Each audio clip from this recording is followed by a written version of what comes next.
יאללה, שב. ערב טוב גבירותיי ורבותיי, ערב טוב לכם הצופים בבית, ערב בכל בוטק, התרמית הגדולה של הבשר. הסיפור, תעביר אליי, בן זונה צלם חרא. הסיפור מתחיל כאשר אתם קונים בשר בסופר ב-150 שקלים ואומרים לכם זה בשר טרי, אבל בעצם אתם לא יודעים שהוא מלא פוספטים, מלא מלחים, מלא MDMA ו-LSD. כל מי שלקח מהבשר הזה כנראה מת.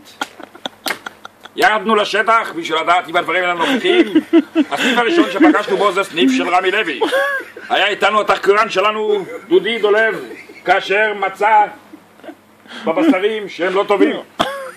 אז כמו שאתם רואים פה, אם תלחצו פה ותראו שהבשר חוזר, אתם מבינים שהוא לא מלא פוספטים. יש פה מלחים, אבל לא עבדו עליכם.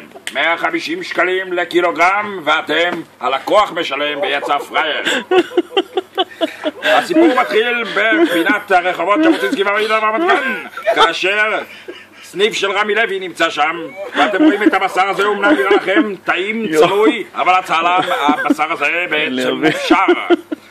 כן, גבירותיי ורבותיי, אתם חושבים שאתם אוכלים בשר טעים, אבל הבשר הזה זה מבשר סוס של כלב.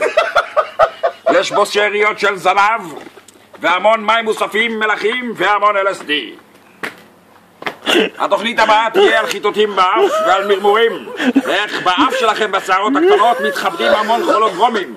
מה שמצאנו בשנה שעברה בחומוס נמצא אצלכם בנחיר.